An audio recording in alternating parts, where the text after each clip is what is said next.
गीता अध्ययन के इस सेशन में आप सभी का स्वागत, जहां हम आजकल भगवत गीता के दूसरे अध्याय को एक बार फिर से दोहरा रहे हैं। आज बारी है श्लोक नंबर 3 और 4 की। जैसा कि हमने पहले और दूसरे श्लोक में जाना कि वो भगवत गीता का क्लाइमेक्स है, जहां की अर्जुन अपने हथियार छोड़कर बैठ गया था कि मुझे युद्ध नहीं करना, चाहे कुछ भी हो जाए।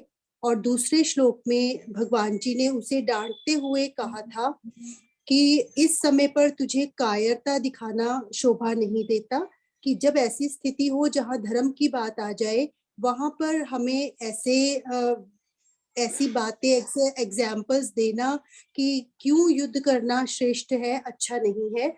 उस समय युद्ध करना है तो करना ही पड़ेगा। और जैसा कि राणा सर के हमने वीडियोस में भी सुना कि इस समय शॉक ट्रीटमेंट भगवान जी ने उसे दिया, जो कि उसको अवेयर करने के लिए दिया गया था। जैसे माँ अपने बच्चे को बहुत प्यार करती है, लेकिन कभी कभी उसको चपत लगाना या डांटना भी जरूरी हो जाता है, ताकि वो बच्चा अपनी गलतियों से रुक सके और सही मार्ग पर जा सके। आज हम भगवत गीता के तीसरे और चौथे श्लोक को सुधा दीदी के शब्दों में जानेंगे कि उनका टेक अवे या उन्होंने इन श्लोकों से क्या समझा है। दीदी का स्वागत। हरिओम हरिओम सबको। टेक अवे बताना मुश्किल पड़ेगा, मगर फिर भी कोशिश करती हूँ। गीता के पहले अध्याय में तो अर्जुन का विषाद है, दुख है, निराशा है, और वो कुछ असमंजस में है और अपना धनुष छोड़कर और युद्ध ना करने की बात कर रहे हैं। और दूसरे अध्याय सांख्य योग है। यहाँ अर्जुन के मन के भ्रम और उसकी जो मानसिक स्थिति है और उसमें जो दुर्बलताएं उसके मन में आई हैं, उनका विश्लेषण किया गया है, एनालिसिस किया गया है। और भगवान श्री कृष्ण हमें शरीर और आत्मा के बारे में भी बता रहे हैं। तो रणभूमि में युद्ध शुरू होने वाला है।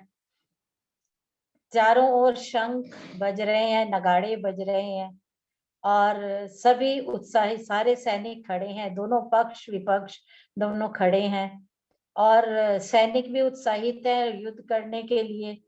परंतु अर्जुन की तो मनोस्थिति कुछ अलग सी है, अलग से ही उसका कुछ सोचना है। वो युद्ध ही नहीं करना चाह रहा। वो अपने जो रिश्तेदार हैं, अपने प्रियजन हैं, अपने स्नेही संबंधी हैं, वो इनको युद्ध नहीं करना चाह रहा है, उनको मारना नहीं चाह रहा है, युद्ध नहीं करना चाह रहा और धनुष छोड़कर रथ के मध्य में जाकर बैठ गया है। तो यह देखकर भगवान कृष्ण उसको समझाने की कोशिश कर रहे हैं। पहले तो उसको उत्साहित करने की कोशिश करी, अब उसको थोड़े से और कड़े शब्दों में कहने की कोशिश कर रहे हैं। भगवान कह रहे हैं, क्लैब्यम मास्म गमः पार्थ नैतत्वयुपपद्यते क्षुद्रम हृदय दौर्बल्यम त्यक्त्वोत्तिष्ठ परंतप। तो अर्जुन का युद्ध करने का विचार सुनकर भगवान कह रहे हैं कि भाई अर्जुन, कि तुम्हारे मन में ना युद्ध करने का विचार कैसे आ सकता है? क्यों तुम इस तरह की बातें कर रहे हो? और कुछ व्यंग करते हुए, कुछ तंज करते हुए, सटायर करते हुए कहते हैं क्लैब्यम, नपुंसक। क्लैब्यम का अर्थ है नपुंसक। भाई नपुंसक का अर्थ हम यहाँ ये भी ले सकते हैं कि कायरता, शक्तिहीनता, मनोबल का गिरना या मन की दुर्बलता। तो ये उसकी कायरता और मन की दुर्बलता ही तो थी जिसके कारण वो युद्ध नहीं करना चाह रहा था। और ये जो कायरता है उसके मन में ही नहीं है, उसके विचारों में ही नहीं आ रही है। ये दुर्बलता उसके विचारों में ही नहीं आ रही है, परंतु उसके कार्यों में, उसकी एक्टिविटीज में भी आ रही है। कैसे कि वो धनुष सोच भी रहा है ऐसे ही, विचार अपने विचार भी ऐसे प्रकट कर रहा है, और साथ साथ उसने धनुष भी छोड़ दिया है। वो धनुष उठाने के काबिल भी नहीं है, वो कांपने लगा है, वो बैठ गया है, उसकी आंखें जो हैं आंसुओं से गीली हैं, आंसुओं से भरी हुई हैं, और दुख और संताप कर रहा है कि मैं अपने प्रियजनों को मारूंगा नहीं, मैं इनके साथ युद्ध नहीं करूंगा। और उसको ऐसा लग रहा है कि मैं युद्ध करूंगा तो ये अधर्म होगा, अपनों को मारना अधर्म होगा मेरे लिए।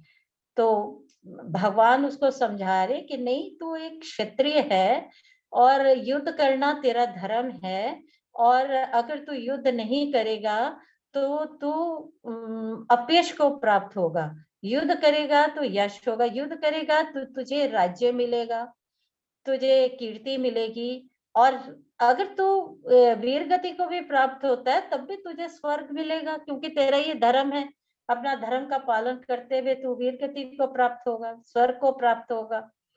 और मगर वो उसको बता रहे हैं, चेता रहे कि भाई अगर तू युद्ध नहीं करेगा तो तेरा अपयश होगा, तेरे शत्रु तुझ पर हंसेंगे, तेरा मजाक उड़ाएंगे, देखो इतना बड़ा धनुर्धर है और वो छोड़कर चला गया रणभूमि में, लड़ाई नहीं करी। कोई ये नहीं देखेगा कि क्यों नहीं लड़ाई करी है, क्यों नहीं युद्ध करे है, कोई ये नहीं समझेगा। ये कहेंगे कि बिना इतना बड़ा धनुर्धर, इतना योद्धा होते हुए भी उसने युद्ध नहीं किया है।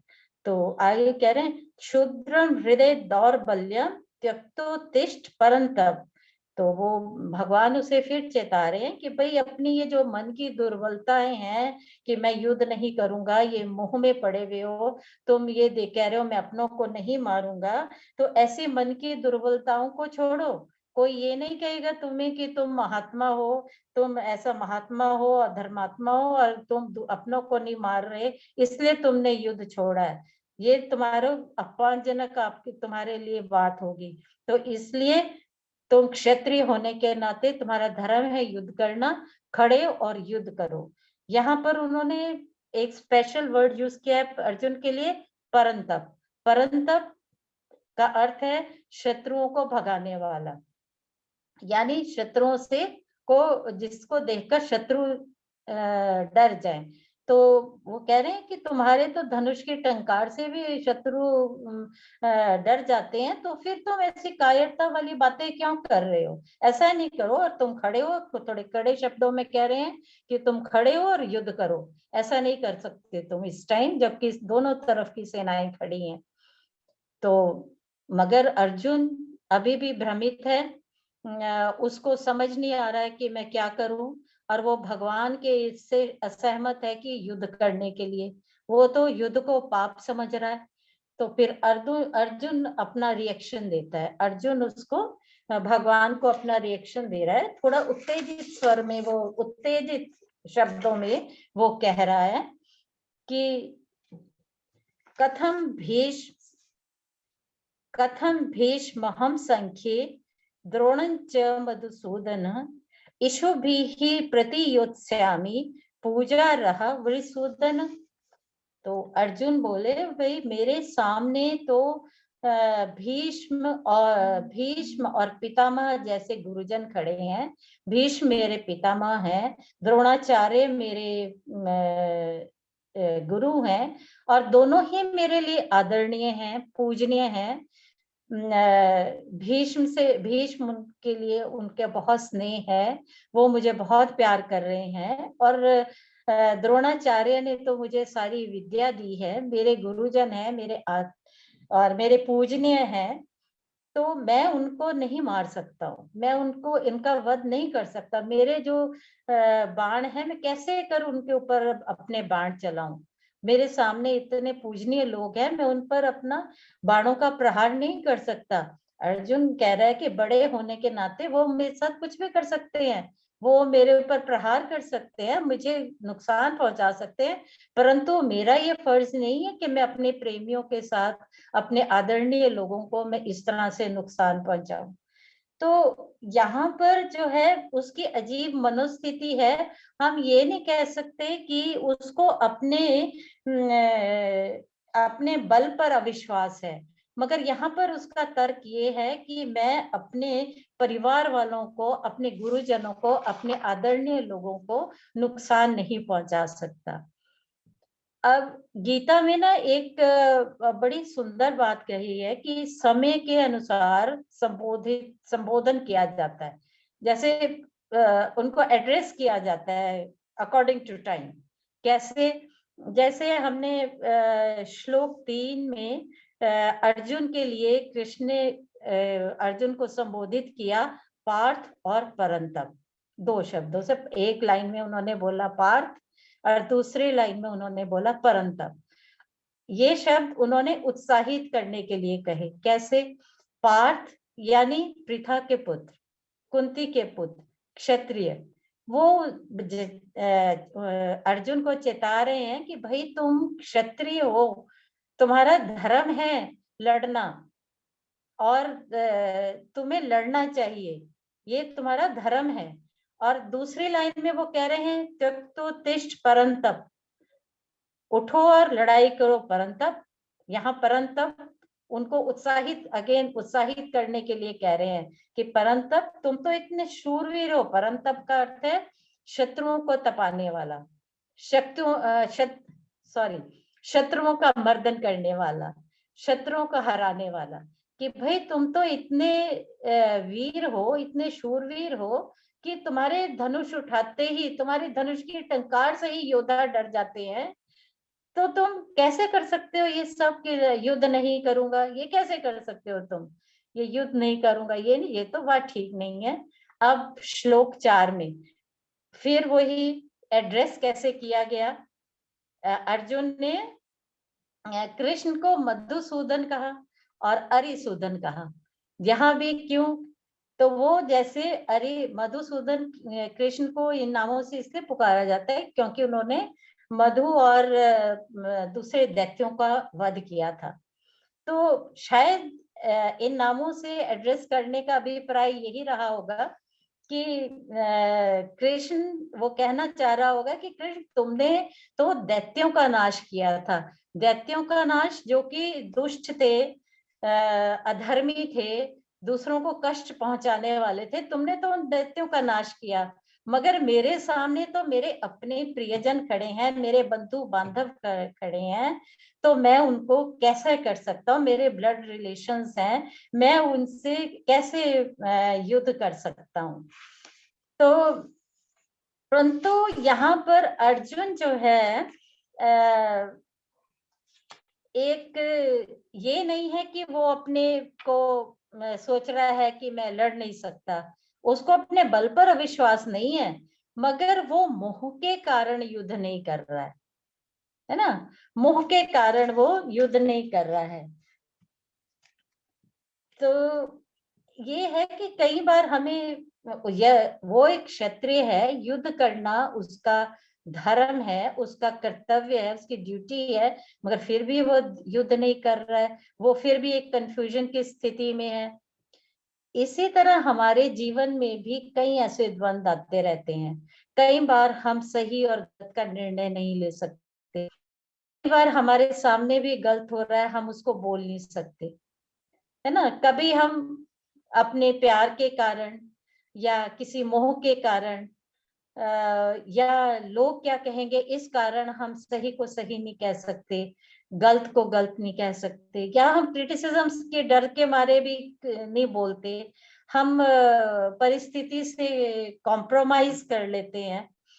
तो परंतु जैसे इस श्लोक को पढ़कर, इसको जानकर मुझे लगा कि अगर परिस्थितियां और ये द्वंद तो ऐसे ही जीवन में चलते रह सकते हैं, मगर इन परिस्थितियों और हालात में हताश ना होकर, इनके आगे घुटने ना टेक कर, हमें जो अपने कर्तव्य हैं, अपनी ड्यूटीज हैं, उनको लगातार निभाते रहना चाहिए। सही को सही करना चाहिए, गलत को गलत कहने में भी हिचकना नहीं चाहिए। तो ये मेरा टेक अवे है इन 2 श्लोक से। बहुत ही बढ़िया और बहुत ही सिंपल शब्दों में सुधा जी ने हमें दोनों श्लोकों को और बल्कि दूसरे श्लोक को भी दोबारा से एक बार हमें रिवाइज करने का उनके साथ मौका मिला। और काफी अच्छे से समझ आ रही है। और कॉलेज का टाइम, स्कूल का टाइम याद आ रहा है कि जब टीचर नहीं भी आए तो स्टूडेंट्स बैठ के अपनी आपस में डिस्कशन करते थे और प्रैक्टिस किया करते थे। तो इसका पूरा पूरा हमें सबको लाभ उठाना चाहिए, और जहाँ कहीं अपना हम कुछ भी मत रख, जो भी हम का बहुत बहुत धन्यवाद। काफी प्रैक्टिस करनी पड़ती है इतने अच्छे से एक्सप्लेन करने के लिए किसी भी चीज को। Thank you so much Sudha ji. कोई और भी अगर अपनी बात कहना चाहे इन 2 श्लोकों को लेकर तो जरूर अपनी बात रख सकते हैं। श्लोक नंबर 3, 4 या इवन फर्स्ट और सेकंड श्लोक को भी लेकर, जो भी आपको समझ में आया, जैसे आपने इसे जाना, जरूर अपनी बात रखें। सुधा जी ने बहुत सही बात कही है कि वही अनार्य और आर्य का भी सर ने बड़े अच्छे से समझाया हुआ था कि जो आर्य होते हैं वो सही को सही और गलत को गलत कहने में बिल्कुल भी झिझकते नहीं है। ये नहीं है कि अपने स्वार्थ के लिए सही को गलत कह दिया और गलत को सही कह दिया, ऐसा वो नहीं करते हैं। अनार्य और आर्य का हमें डिफरेंस इन श्लोकों में अच्छे से समझ आया। और बाकी जितने भी उद्बोधन जो यूज किए गए हैं कृष्ण जी के लिए और अर्जुन जी के लिए, उनके बारे में भी हमें अच्छे से जानने को मिल रहा है। और कुछ कहना चाहें कोई तो जरूर अपनी बात रखें इन श्लोकों को लेकर, कोई भी कह सकते हैं। अंजू जी, डॉली जी। हाँ जी। हाँ जी।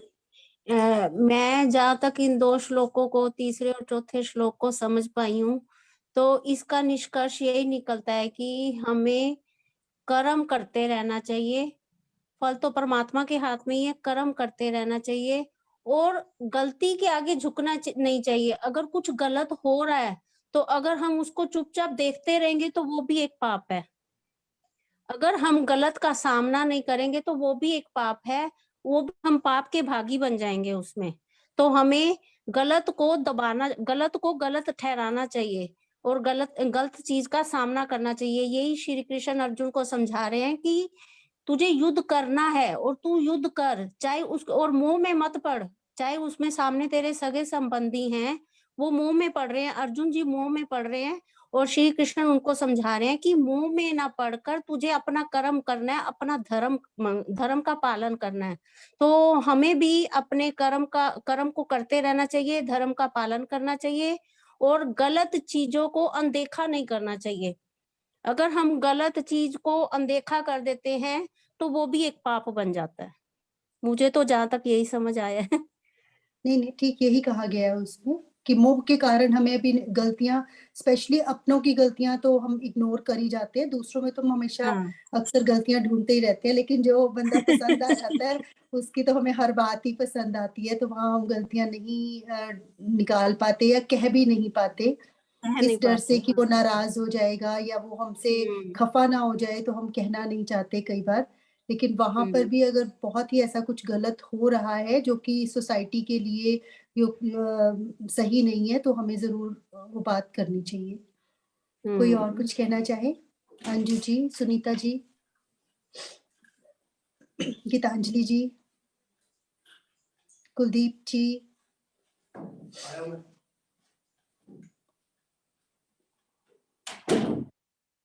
वैसे इसमें एक समभाव रहने का भी आया है ना, एक तरह से मैं ये कह रही हूँ, है ना, समभाव में रहना चाहिए, यही मतलब हुआ फिर तो। सबको एक जैसा बिहेव करो उनके साथ, है ना। आ रही है आवाज मेरी?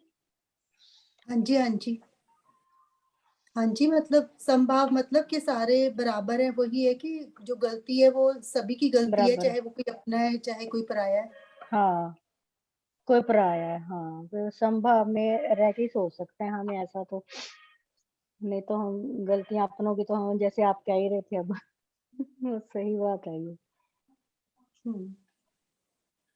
मगर इस अंजू जी। टाइम तो अर्जुन उस अपने अपनों की भी गलती नजरअंदाज कर रहा है, वो उसको भूल रहा है कि दुर्योधन ने उसके साथ क्या किया, उसको उसका कितना अपमान किया, द्रौपदी का कितना अपमान किया, वो ये भी भूल रहा है, फिर भी उसे अपनों के लिए प्यार है। तो वो तो उसका एकदम गलत स्टेप है ना, गलत सोचना है कि तब भी वो उनको माफ करके सोच रहा है कि मैं युद्ध ना करूं।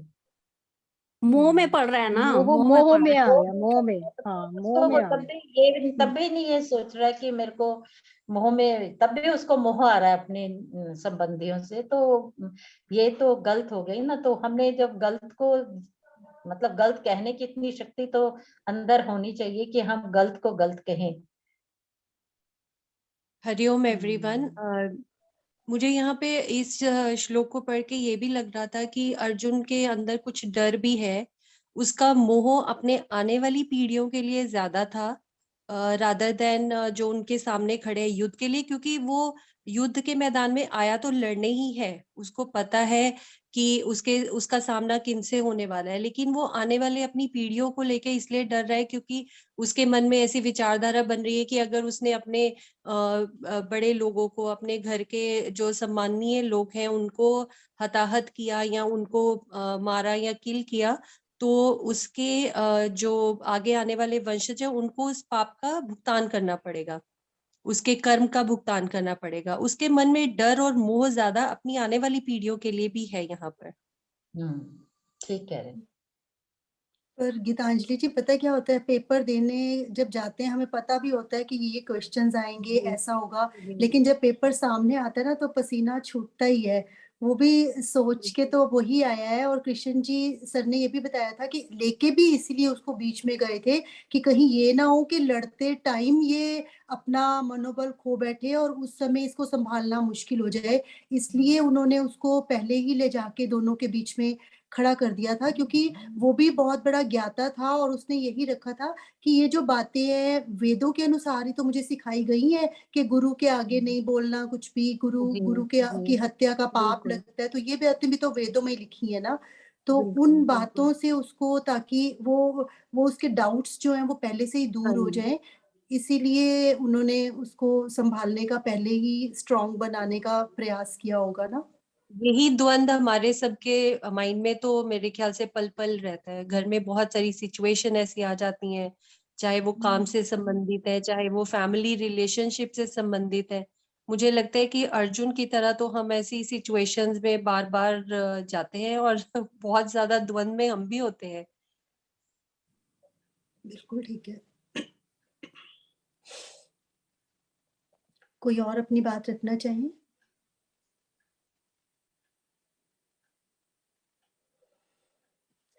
चलिए, बहुत सार्थक रही आज की चर्चा। आज हमने श्लोक नंबर 3 और 4 किया और कल की चर्चा श्लोक नंबर 5 और 6 को लेकर रहेगी। जो भी इस पर चर्चा करना चाहें, सुधा जी और अंजू जी तो बारी-बारी से अपनी बात रखते ही रहेंगे। इसके अलावा भी और लोग जो अपनी बात रखना चाहें ज़रूर प्रिपेयर होकर आएँ, और ताकि हम इन श्लोकों को अच्छे से समझ सकें। और जो लोग याद करना चाहें 2-2 श्लोक, तो वो भी एक अच्छा हमारे लिए प्रैक्टिस करने का टाइम है कि हर रोज़ के अगर 2 श्लोक याद करेंगे दूसरे अध्याय के, तो जैसे कि इम्पोर्टेंट चैप्टर है तो वो याद भी हमें हो पाएगा जब तक राणा सर जॉइन करते हैं। आप सभी का बहुत-बहुत धन्यवाद। स्पेशल थैंक्स टू सुधा दीदी फॉर टुडेज़ लेक्चर। आज का सेशन बहुत अच्छा रहा और काफ़ी अच्छे से हम समझ पाए इन दोनों श्लोकों को। Thank you so much. कल मिलते हैं अगले श्लोकों के साथ। राणा जी को क्या हुआ? आ रही हूँ।